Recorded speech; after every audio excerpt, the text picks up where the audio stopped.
everyone. You are watching episode 306 of the Keto Diet Podcast. We have an awesome show for you today. My friend Judy Cho is sharing everything carnivore. Now, she's a nutritional therapy practitioner and holds a psychology and communications degree from the University of California, Berkeley. Judy is the author of the Carnivore Cure, the ultimate elimination diet for optimal health. Judy has a functional nutrition and holistic health private practice, serving both clients remotely and in Austin, Texas. Judy works with clients by focusing on the root cause for an array of health challenges. Together, they work to create individualized solutions, prioritizing nutrient-dense foods, and are sustainable for the long term. You can find Judy on her website for her book, which is carnivorecure.com. Her blog is nutritionwithjudy.com. You can find her on Instagram, Nutrition with Judy, Facebook, Nutrition W Judy. She has a YouTube channel and Twitter. I'm going to include all these links down below, guys. So once you've listened to this awesome interview and you're like, I need Judy in my life, she's brilliant, you can go down below for all those links. A big shout out to our two sponsors today, Dry Farm Wines and Paleo Valley. You can find discount codes for this keto safe wine that's sugar-free and delicious. And Paleo Valley, who makes one of my most favorite protein bars, greens powder, beef sticks, turkey sticks. They make a lot of tasty things. So I'll include the discount code down below. And today we're really going through carnivore in a different way that I've actually never gone through carnivore before. It was very enlightening. Judy, like I said, is really smart. We talk about the reasons to go carnivore from a mental health perspective, from healing a sick body perspective, inflammation, food freedom, disordered eating, weight loss. We talk about mental health and carnivore, whether or not we should be eating one meal a day, what happens to our digestion because of that, and so much more. So let's cut over to this interview. Hey Judy, how's it going? Good. How are you doing? I'm so good. Thank you so much for coming on the Keto Diet Podcast today. No, thank you so much for having me. When I did when I did keto a few years ago, you were probably the first podcast I listened to. So, this is, and I think that was over 3 years ago. So, this is a blessing to be on here, and I feel like it's my honor. So thank you. Wow, Look at that's your too face. cool. Because you're like a really big deal. I'm really not. So thank you. But I really, back then, I really, really enjoyed your podcast. And it helped me to just get acclimated to the keto diet. And it was like a part of my journey to get to healing. So yeah, I actually never told you that. So thank you.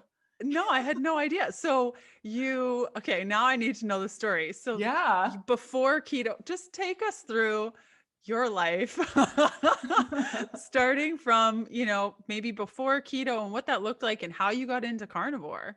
Yeah. So so college years, I was studying pre-med. I ended up not doing it and I then majored in psychology. But during that time, I started gaining a little bit of the weight, the freshman 15.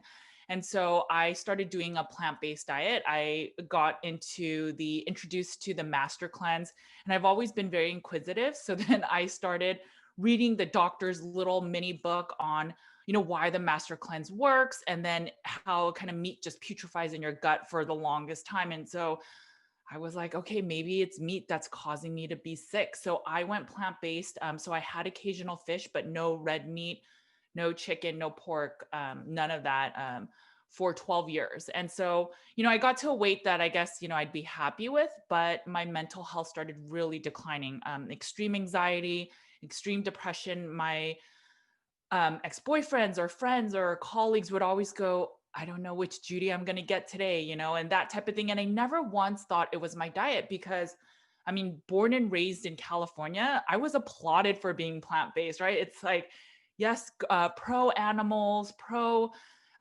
health. Health is through plants. And so I believed it, never once thought it was my plant-based diet. And then I ended up getting married. I moved to Austin about 10 years ago. And I was still plant-based, and actually Austin's pretty plant-based friendly too. They're very meat-based friendly, but they're very plant-based friendly as well. And so when I had my first son, still having the plant-based diet. Oh, and the other part I forgot is, so in that period for 10 years, I probably struggled with the severe eating disorder. So I think behind closed doors, the body was craving fat and I wasn't eating a ton of it. So at night I was hungry, hungry, hungry. And I started binging off of any junky fat foods. And then I was like, oh no, I got to keep up this kind of belief that I'm super healthy now. So then I started using, like purging mechanisms, whether it was restriction or, all the other kind of mechanisms. And so when I got married, I still kind of kept at it. And then I had my baby, and that's when everything just hit the wall. I was breastfeeding, and at 6 months, I got mastitis and I had to take antibiotics. And for some reason, I don't know if it was the eating disorder baby behaviors, the lack of nutrients, the breast milk taking a lot of my nutrients. But when I took the antibiotics, my memory got wiped out. And so to this day, I have no idea what happened. The doctors in the so basically my parents and my husband freaked out, and they took me to the mental hospital, and they had me overnight. They actually put me on a 72-hour mandatory lockdown where they thought I might be a harm to myself. Yes. And again, I have no memory of this. And so I stayed there, and I talked to the psychiatrist there. They put me on antipsychotics. So I had to stop nursing. And they told me that never once did they ask me about my diet, but they just said she has severe, severe postpartum depression. And so she needs to get on medication. She needs to take antidepressants, antipsychotics. She needs to stop nursing. And as the psychologist talked to me more, they were like, maybe your eating disorder has some bits of the issue. So we think you should go into intensive therapy.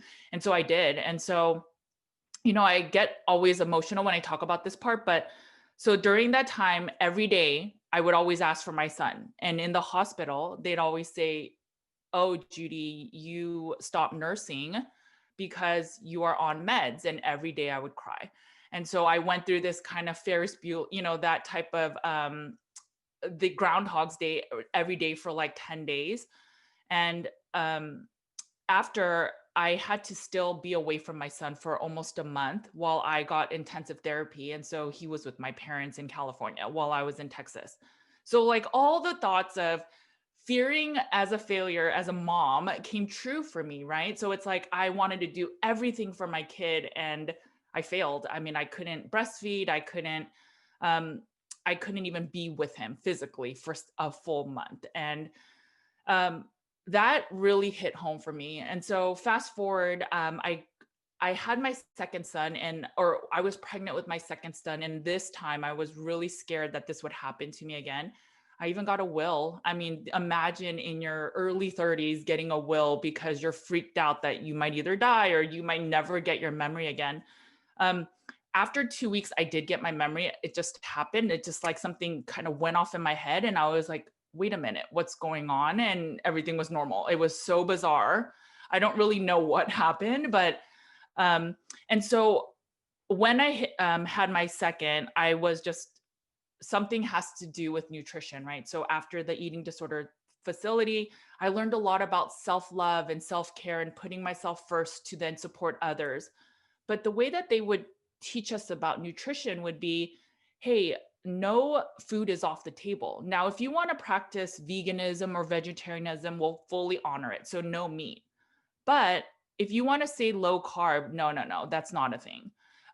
Sugar is not a demon. Carbohydrates is not a demon. Some of the challenge foods that we would say that trigger us to maybe binge or do whatever else, those foods are test foods that we must test ourselves with. And as long as we feel 100% okay after, that is the definition of healing for doing that kind of stuff for about 6 months. So, hey, you need to be able to eat junky foods and be fully fine with it. And that's how you're healed from an eating disorder. And so when I left, I learned a lot of the intuitive eating, mindful eating. I did get a lot better. I learned a lot of the social psychology skills, but every once in a while I kept falling again. And again, I was still plant-based. So I eventually found keto. I tried it, but I was doing it in a plant-based version and it helped a lot. But again, it would happen where, a little bit of those sweeteners would then one day turn to sugar, and then the one day turn to sugar would then end up in a binge. And I think a lot of it again is, if I had done keto with meat, maybe it would have been different, but I never did it with meat. And so as I was following, social media for keto, I started seeing a lot about this carnivore diet. And, I thought, you know what, at this point, my health matters more than an identity. Um, and I see all these healing benefits from carnivore. Like, why not just try it? And I tried it and it has changed my life. So keto has, definitely helped for that full year, but I'd always end up falling every few months. And then it really took carnivore to just say, you know what, sugar doesn't exist. Carbohydrates don't exist. These are toxic foods, or they just are not foods, and you don't touch it. You don't even think about it. So you're fully abstaining. That I was able to heal. Now, I'd say the first 6 months, I'm not going to say it was perfect. Like the first Christmas holiday period, I completely went keto again, so there was that. But eventually, I mean, I'm now on my third year of doing it. And my husband, this is the best way to kind of explain it, but my husband was very anti-carnivore. He's like, that just does not sound normal. He met me when I was plant-based, so he was shocked to see me eat like a chicken leg, for the first time. But after um, me being carnivore for 6 months and then a year, and him seeing the 180-degree shift in who I am as a person, my emotional mood swings, the I never get depressed, all of these things. He's like, you know what? If you want to do this for the rest of your life, I fully support you. And so that is the extreme difference of who I am as a person. I used to isolate, all the things you do when you feel shame in yourself. I used to do that, and I never do that now. I'm able to produce content for the public, right? So it's such a change. And if I had known that it was just meat that could actually save me and my mental health and like even some gut healing, I would have never done what I did. And I think about I could have, and how I could have been a better mom to my child back then, right? Like maybe I would have never had that separation. I could have enjoyed my time with my kid. There were times where I'd be so fixated on my eating disorder that I'm like, oh, I can't wait for him to nap so I can go binge and purge and do all that. Um, I didn't have that with my second. I mean, so my first son, I had to stop at 6 months because I was taking antipsychotics. And now my second son, he's 4.5 years old and he is still nursing. So I really believe that is the power of meat. Yeah. I'm speechless. Your story is just so incredibly inspiring also, that your struggle, like it sounds like there's some, regret, and there was shame during the moment and the guilt of not being able to be with your son, but it sounds like that feeling that you had has now fueled all the work that you're doing now, Yes, and that's absolutely. so beautiful. Thank you. Yes. I I was I don't talk about the darkest days, I generalize it, but I mean, there were days where I would be by the toilet and I'm like, this is not a life worth living, or a point of desperation where I'm just like, this sucks, right? I had goals when I hit 30 that I'd want to be thin. I'd want like every single materialistic thing. And I hit it, and I was the most depressed person you could find. And I realized it doesn't matter if you have money. It doesn't matter if you're the thinnest. It doesn't matter if like all these guys are gawking at you. It doesn't matter if you are not happy with yourself. And it took me to eat meat and then have kids to really kind of see the whole like writing on the wall. And now I just want to give back. I don't want people to be at in the bathroom struggling. If you know that you can eat meat and actually be relatively thin, right? Because if an obese body is technically you're kind of sick, something's in the body is causing the inflammation and the weight gain. But if you can eat meat and heal, then maybe that's an option instead of us fearing red meat and not eating saturated fats or eating any kinds of healthy fats when we need that for our hormones and our gut health. And majority of our mental health is a lot of the neurotransmitters are in our small intestine. And so we have to think, why are we following a diet that's actually harmful to mental health and even for just our overall healthy bodies? Yeah, and something you said there as somebody also who's had an eating disorder, when you were talking about, being that little check mark of like, yep, she's healed from an eating disorder when she can eat all the junk food. Yes. And it's really challenging, to kind of for people to wrap their heads around what you just said of, with an eating disorder, having restriction actually helped you overcome an eating disorder. And mine was the exact same also. As soon as I got off the carbs and didn't have that um veil of like constant sugar hungry, constant feeling like I could just reach for the next thing and I had to control myself when carbs were out the window, then I just didn't have those feelings. And then I stopped binging and purging. And then all of a sudden it's now been 4 years and I don't have an eating disorder. And so I Right. think it's hard for people to wrap their head around what you just said about like going carnivore helped you overcome an eating disorder, like Right. restriction. Can you explain a little bit more about that? Yes. So in my book, when I was going, um, during one of my maternity leaves, I decided to go to nutritional therapy school, and that's how I became a nutritional therapy practitioner because I fell in love with nutrition. It was like constant, oh my gosh, this was misinformation, that was misinformation. And then it became such a passion, and I never thought I'd actually practice it. I just thought, I wanted to learn for myself.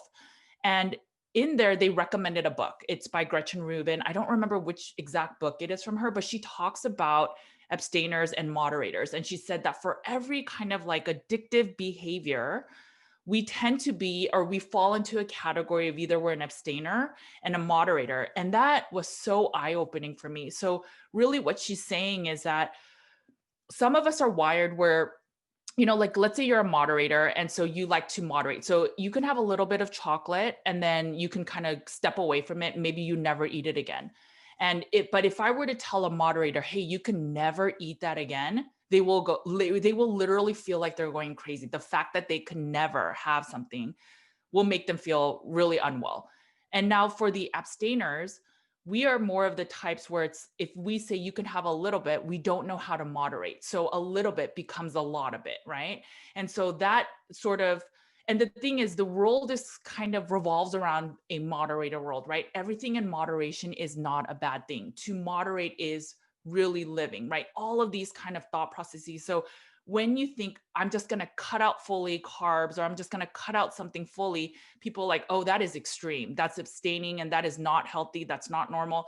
And so we try to fit ourselves in a moderator world. But if you are an abstainer, it actually makes sense why we do better without saying, okay, you can have 20 grams of carbs, because that little bit of decision making of what carbs to eat for an abstainer is tremendously difficult. And so if you think about how we stop drinking alcohol, we're not like, okay, you can have one shot of alcohol a day, right? Or you can have one little bit of tobacco or something else. We say, no, you have to completely abstain from it. And there are studies where sugar is shown to be addictive. So if we know that, then maybe if we just completely abstain from sugar, we will feel a lot better, right? So this is where understanding your personality and knowing if you're an abstainer or a moderator is tremendously helpful, especially on the days that it's really hard to abstain from. Yeah, beautifully said. Thank you. Beautifully said. And something that also you pointed to was the gut and the relation of carbs and your gut and even grains. That's like a big hot topic, when somebody says carnivore, somebody else says grains and carbs and gut. Can you explain like what's going on there? Because, I'm a plant lover myself. I don't know, like I've tried carnivore once and it was horrible. I just Mhm. couldn't get past 6 days and all I wanted was a strawberry. And I just love plants. How do you go? Like, was it that easy for you to remove plants? And what was going on in your gut while this was happening? Sure. So, I mean, one thing I'll say about the carnivore diet is, I wrote my book in a way that it's an elimination diet. So it's really, if you have any kind of physical symptoms, mental symptoms, here's sort of like the baseline you can eat, and then you can introduce, right? So ideally, we're not just masking symptoms by just eating meat. And then if we try to eat something else, we're kind of keeling over. I don't think that's true health. I think the ability to be flexible, if you choose to, is what true health is. So if you want to eat strawberry, if you want to eat the plant, that would be kind of the goal. Now, so in terms of for me, I would say, I really missed eating salad. So I had a big spinach bowl of salad every day of my life for, I don't know, like 12 years. And so I really missed that um, the crunchy salads and stuff. But I actually tried it, I think a year and a half or some period in, and then I felt extreme bloat and I felt just really unwell. And it could be that I just introduced so much at once. But to me, the thing is about the plants. So in kind of summary, the thing about plants is that if you think about animals, they can run from their predators, right? But with plants, they cannot run. And so they, in order to kind of continue their species, the best way that they're going to do that is just having protective mechanisms within their body. And so that's what a lot of us call the anti-nutrients. And a lot of these anti-nutrients are what damage the gut or what cause more gut permeability. So if you think about gluten, right? That's an anti-nutrient. At its simplistic term, it's the gluten in proteins in animal foods that can cause like holes in your gut, right? And then there's also like a doctor made lectins more popular. That's in a lot of grains, nuts, seeds, and some vegetables. And again, that is very toxic to the gut. So it slowly kind of causes holes in the small intestine. There's also oxalates, which can exacerbate getting kidney stones. So every plant has like every anti-nutrient you could think of. Now, there are more severe ones. Like I think in general, most people shouldn't be eating legumes, grains, and nuts and seeds, because I mean, that's what the grains, the nuts and seeds is what lets the plant continue their life. So obviously they don't want you to eat it. And so that's why there's a lot more toxins. A lot of these toxins will affect the gut. And so why it's so bad that it affects the gut is because in your small intestine, that's where 70 to 80% of your immune system is. And that is also where we absorb most of our nutrients. So if you think about when people say leaky gut, like what is that? So in your small intestine, the inner part of the small intestine has a bunch of little hairs. They call it the villi and the microvilli. And those things are supposed to grab our nutrients whenever we break down our food. And it can grab any like good nutrients, but then over time, if we've been eating grains, nuts, seeds, and a lot of other kind of toxic foods to our gut, eventually the tight junctions that are in the small intestine will open up, and some of the proteins and the foods will then leak into our bloodstream, and that's what they call leaky gut. And that bloodstream is then where a lot of like the autoimmune can happen. So what ends up happening is the food that was never supposed to be there, some of the proteins get into the bloodstream, and then your immune system tags it as an invader and then starts saying, okay, from now on, if you see this kind of protein, we must attack it. And the thing is, so many of our body parts, like our thyroid, has similar makeups of proteins that then the body starts attacking, and it's autoimmune. And that's how we get Hashimoto's. It really stems from the gut. And so, we have to wonder, nowadays we're eating a lot more plant-based friendly foods. So the genetically modified foods, a lot of these other grains we're talking about, they didn't exist long, long ago. And so we have to wonder if some of these foods are what's causing our gut health to get damaged and then cause all the other sicknesses in our body. Um, I forgot what I was going to say, but yeah, so that's kind of how gut health is affected by plant foods. And so when you're doing an elimination diet type of meat diet, you're basically removing a lot of the culprit foods that can cause gut damage, that don't allow some of the meat and the nutrients to get better absorbed. So you can think of it as like, here's what I'm going to eat for now while I heal the gut. And then I can kind of see what else I can tolerate. But when you have a lot of symptoms, when you have autoimmune, you have any of like skin issues, a elimination diet can actually be really helpful.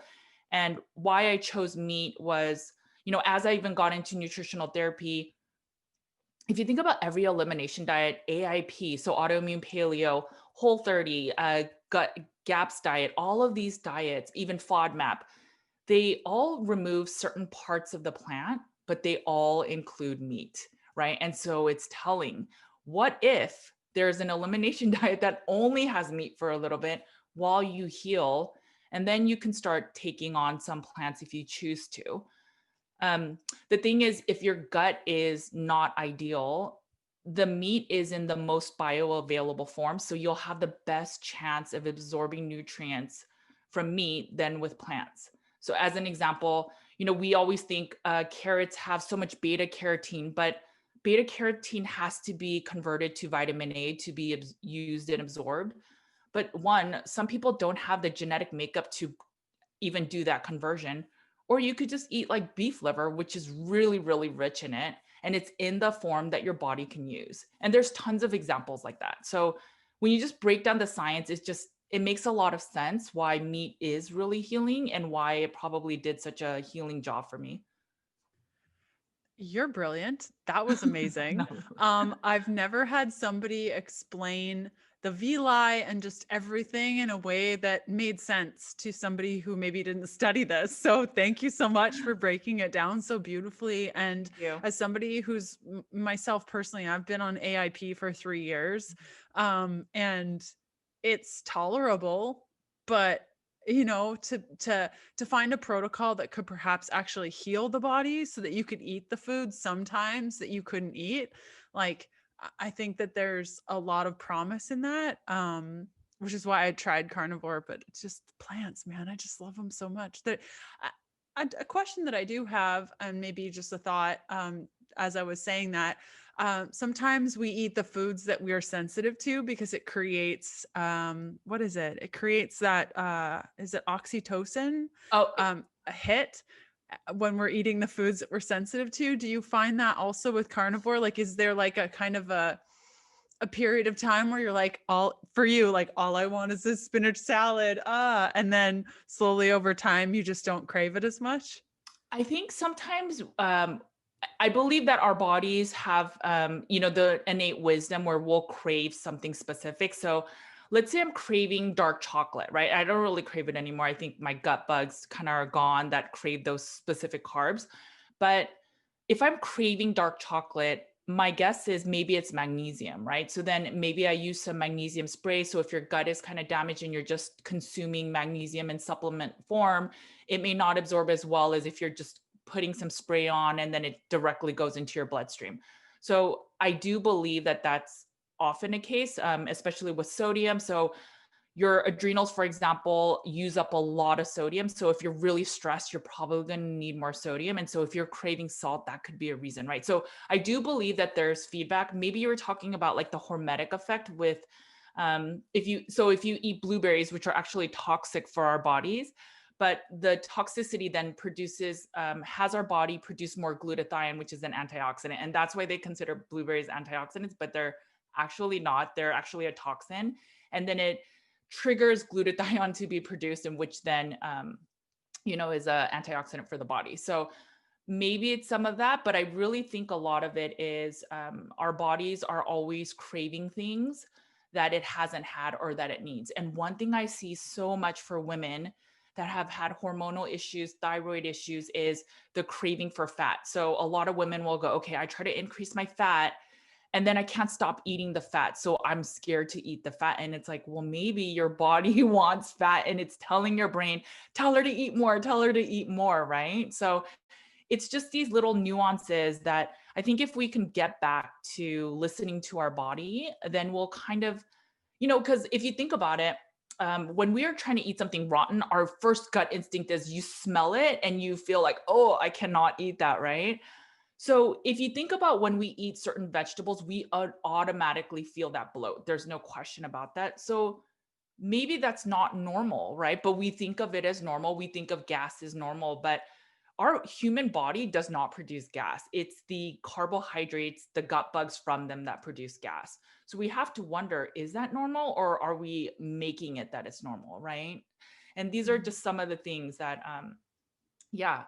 one thing I wanted to say about your love for vegetables. So if you've been on AIP, like this is the thing I would challenge. So all the kind of more serious anti-nutrients, so oxalates, lectins, phytates, not only do they have, gut damaging tendencies, they also are enzyme inhibitors. So meaning, let me see for specifically, so phytic acids, they can block majority of the zinc. So let's say that cashews and chickpeas are really, nutrient dense, but even if you eat it and you're assuming that you're getting all the zinc from the cashews, well, in studies, it's shown that it blocks 80% of the zinc.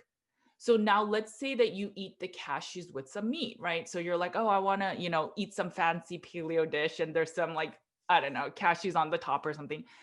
Well, now it's also going to block some of the zinc from the meat. And so I tell people, fine, if you really want to eat vegetables and if you're still kind of healing, then eat it by itself so that it is not risking the mineral absorption of all the other foods you're eating. And so these are these little nuances that I talk about in Carnivore Cure, but I really just want to help people to get to better health. And sometimes we think we revere plants so much, and the book is just talking about some of the scientific truths that are in plants. And it's not to say not to ever eat them, but maybe eat them in a more smarter way, or a way that our bodies can better use and absorb them. And so how do you eat carnivore now, and how has that changed? Like, I imagine maybe this is not the case and you can definitely correct me, but I know like on my ketogenic diet, it started off very differently than it is now, almost 8 years into keto. It's very, very different. Has your carnivore diet evolved, and do you recommend an evolution? Because you're talking about it as an elimination diet. And then like, what does it look like now? Sure. So yes, it has changed. When I first started, I was eating like 2 pounds of steak pretty much. So mostly muscle meat. I would sometimes have one meal a day, and I actually don't recommend this kind of way of eating at all anymore. One, it was making my blood glucose jump up. And so I was getting really tired after meals. And then also just doing one meal a day, I think when you think of the digestive process, that's just one chance that your body can absorb nutrients. So if it is not ready to do that, it's not going to get a lot of the nutrients. And then secondly, it's just a tax on the gut, right? It's just so much food at once. Your gut now has to produce all the enzymes, everything, the digestive enzymes, the acid and everything to break it down. So why not just hedge your bets and eat maybe 2-3 meals a day so you can absorb more of the nutrients? So when I first started, I did the 2 pounds, and then I did one meal a day. It didn't really work for me. 6 months later, I started eating more higher fat. So I went back to more of kind of the keto macro. So I ate more 80% fat with like 20% protein. So I was eating about like a pound of meat with maybe like 3 to 4 tablespoons of fat. And that was the big differentiator for me. So my energy came back. Just overall generally feeling well. And then I ate 2 times a day. Now I try to eat a blend of meat. So, I know that there's the whole thought of eat nose to tail, but people are just talking about a cow. I'm probably going to share this soon, but I don't think that just eating a cow will cover all your nutrients. It will cover everything, yes, but maybe not to the amount that we need. As an example, pork is really rich in thiamine. So if you look at beef liver, any muscle meat, it is not that high in thiamine. Neither is chicken, neither is fish. You have to probably eat pork to get the thiamine. And thiamine is good for, I think it's for blood clotting. It's just good to even help break down protein. So it's such an important nutrient, but you risk, even if you had 2 pounds of beef a day, you would not get the RDA amount of thiamine. Maybe you'll get 30% of that. And to me, that's not enough, right? So I would say, if anything, I try to get pork in, I try to get chicken, I try to get beef, I get egg yolks. lots of grass-fed butter, and then lots of fish. So a lot of my clients are fatty acid deficient, which is omega-3s, DHA, EPA. And I noticed it a lot in carnivores. Carnivores don't like to eat fish because it's not as fatty and rich as a steak, right? But I recommend at least 3 to 4 servings of fish a week. So that's sardines, salmon, whatever you can get a hold of. If you could get a hold of salmon roe or egg roe, that is so rich in DHA. So I do think that if you, as ironic as it sounds to say, but to eat a variety within a carnivore diet, I think that's the most beneficial for your health. That's so beautiful. And as somebody who has had low B12 levels forever, no matter how much I supplement, it doesn't work. I was like, you know what? I've had enough of this. I'm going to eat 2 cans of smoked oysters a week Oh, yeah. for 3 months. That's it. That's all I changed. My B12 levels were so beautiful, like Yeah. so beautiful. And that's all I changed. I would just, I mixed up with mustard and ate it with some carrots. And maybe I could have done without the carrots, but it just added a crunch. But just those little things. It's always, in my history of also being vegan, it wasn't until I added meat, and it's always the lesson that I learned is, no matter how many seeds I add or vegetables I add, if there is not a meat source of that nutrient, it's not going to work. It's not going to Yeah. work. And It's all in the meat. yeah, it always goes back to the form that our body can use the best is in the meat form. So even with, if you think about iron, right? So B12 and iron, um, spinach is known for its iron, right? But it's non-heme iron versus the meat that has heme iron. So there are many studies that show that the iron from spinach is very not absorbed. So then, we are counting it in our chronometer, but it's not really getting absorbed. So does that even matter then? Whereas if you just eat a lot of red meat, your iron levels should go up, right? So it's these things. When you were eating the oysters, did you stop taking the supplementation? Yeah, I completely stopped supplementation. Amazing. I just did 2 cans a week for 3 months. And the level was perfect. And I mean, I've done methylcobalamin shots Oh, for okay. months. Same with vitamin D. I did a bunch of different things. I stopped taking the vitamin D injection and just adjusted it with food, all meat sources or animal sources, I should say. And my vitamin D level was great too. That's So amazing. it was really interesting to see that adjustment because we think I'll just supplement. It Right. was never enough. It didn't work.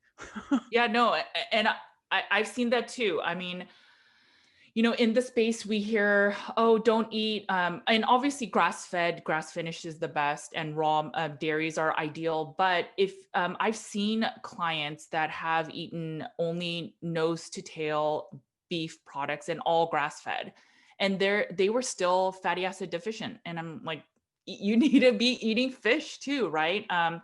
And their even their kind of linoleic acid, their PUFA levels were still kind of high, right? And they weren't eating any of the chicken and pork. So I really think that our bodies, there's a lot more to it than just kind of fine picking these nutrients or eating just the most desirable foods. It's really just eating a variety and healing the gut, and then kind of just seeing what works for you from there, right? So now if I have meat that has some seasoning and herbs, I would be such a zealot and I would be like, I cannot eat that. There's herbs, that's plants.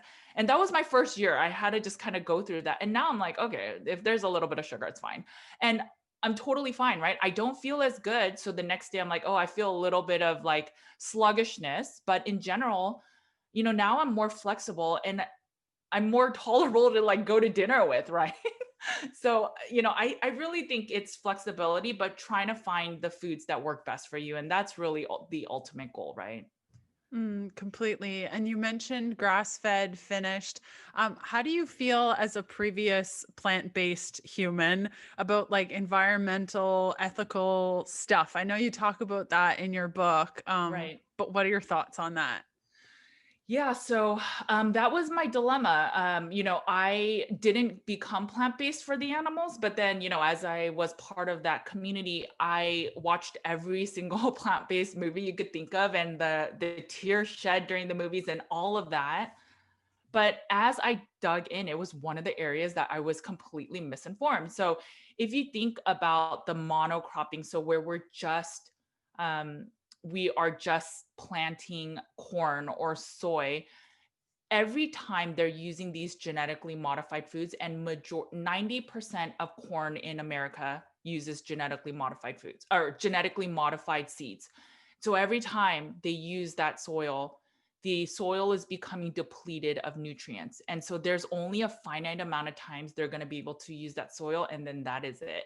There is no more. So one, we are damaging our earth by doing that.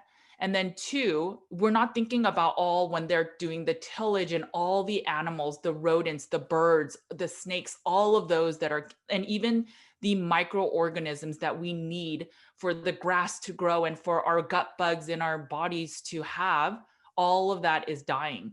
And so if you were to do like a one-to-one comparison in animal versus like the plants that are needed, we are killing a lot more human or animal life or life by planting these plants. Um, when you kill one cow, it provides almost 6 months to a year's worth of meat for one family, for one animal, right? So it's like 600 pounds of meat. And then on top of that, I did the research from the EPA. They release a kind of climate change information of like what industries, what foods, what everything is producing all these kind of carbon dioxide, methane, all the things that are damaging our climate. And when you get into the details, initially it looks like, what? There's like 20% of farming is damaging our climate. And then when you dig into the actual like base numbers, when I did the math, and it's in the book, I think it was maybe 2% or 1.9 comes from cows of all the stuff. It's really the industries, the oil companies, that's where majority of it's coming. And then really just from a logical perspective during the pandemic, us humans were all locked away, but the animals were not, and the climate got cleaner than ever, right? So it is just lots of misinformation that we're like, oh, we need to save the planet by not eating the animals, and it's just not true. If we had no animals, there would be no trees and no soil, quality soil, no grass to grow and then kind of feed the rest of the, I guess, the environment. And I take it like if we were to eat grass-fed cows in the way that they were supposed to be treated and raised, and then I die eating that, my body's probably more nutrient rich, and then it will feed the dirt and then it'll feed the cows. And it's like the circle of life. And I know that their next generation cow can feed my kids. And it's like this cycle, right? And that's really the beauty of a life. I just don't think these monocrops are doing any good. And it's honestly, there's a section in the book where I talk about how damaging it is to the health of in 10 years alone, the American population has 10 million people have become obese, just 10 million in 10 years. And we've been, here forever. Like what's going on, right? So 40% of Americans are now obese. If you include overweight people, it's 70 something percent. And then kids, it's 40% are either overweight or obese. And you got to wonder, we're not eating as much meat now. We're not eating as much fat, but why are we sicker than ever? Maybe our guidelines for food is absolutely wrong. Completely. I would agree with that. And it's scary to hear the numbers. I think even I had a guest on a couple months ago and she was saying something crazy like 90% of Americans are metabolically inefficient. And that just 90%. I mean, that's incredible. And it's so challenging. I could see a life of eating meat simplifies a lot of things. It checks all the boxes. Can you tell us more about your book, where listeners or watchers can get a copy? Just more about your book. Lay it on us. Yeah, the book is really for anyone that wants to, that really wants to know about nutrition, right? So I talk about why are we fearing saturated fats? I talk about the Ansel Keys studies from long ago with heart disease. I mean, I talk about the concerns of cholesterol, fiber, vitamin C, antioxidants, all of these things that are, are kind of fear mongered in the carnivore space. And then I talk about if you even want to eat plants and seeds, how to properly prepare them, right? So there's a full chapter dedicated to that. And I really just give all the information so that if a family wants to use this book to then eat a way that's one will kind of fit in their lifestyle, but also see that, hey, maybe eating foods with red dye is so toxic for us, right? So an example I give is that for 20 years, the FDA has tried to ban red 3. It's been known to cause cancer. So they finally got it in our personal care. It is banned in our makeup, our hair products, but it's still legal in our foods. And the argument that one food manufacturer said is, no one wants to eat a brown maraschino cherry, right? So they're willing to feed us these red dyes that are known to cause cancer just so we can have an appealing moment in that time that we buy the cherries. But if every parent knew that those cherries or the fruit roll-ups or a lot of these dyes are in the kids' foods are possibly causing cancer, you're going to question if maybe you should be eating it or not, right? I'd rather just get a real cherry then at that point. And so these are some of the things I talk about, how there are certain additives and preservatives that are legal in the United States, but are illegal in other countries, like illegal in Canada, illegal in Australia. And why is that, right? Why are the ingredients for the same soft serve strawberry parfait and at McDonald's in the UK so different than the one in America? Why are these things allowed? And it's just, changing the narrative, starting a discussion. You don't have to go meat based, but at least know what's in your processed foods to then maybe say, okay, maybe I'll eat these healthier options. The one thing I talk about with the organic plants is just that, yes, they are better than the glyphosates and the GMOs. And I talk about a lot about that in the book, but we use, I think, 8 times more per acre for a organic product than we use on the GMO kind. So the question just becomes, okay, so the potency is much more, and then the frequency is much more. So is it really beneficial that we're also eating a lot of these herbal organic herbicides and pesticides? Some of them are so potent that they're now making lab versions of the same organic compound. So you have to I talk about, and I did a blog post about carrots, how they do that. They use, so for the non-organic ones, they use chlorine water stuff, and it's like not good to consume the chlorine ones. But the organic ones, they use citrox, which is an antifungal, antibacterial. So every time you're eating it, and remember it says you don't need to wash your carrots.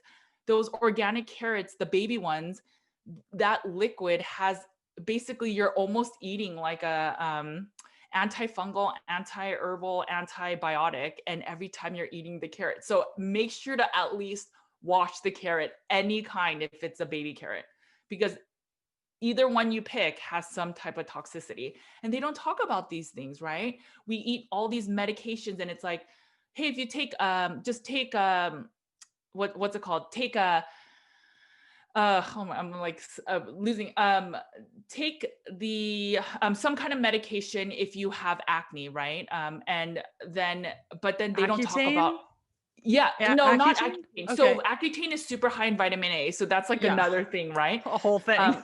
So then if you're eating vitamin A, right? And then, but no, if you're taking the like anti-pregnancy, why am I skip? But if you take those kind of medications when you, Birth control. yes, thank you. Sorry. Just like ding, totally ding. had a brain fart. You're like, so the thing that so many women I was take. like, why am I not thinking? Okay.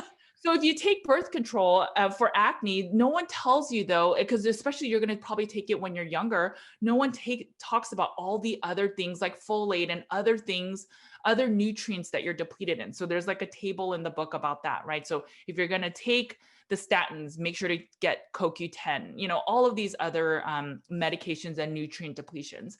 These are just some of the topics I talk about, and even how some shots have just toxic nutrients in them. And so you want to just kind of consider that as well.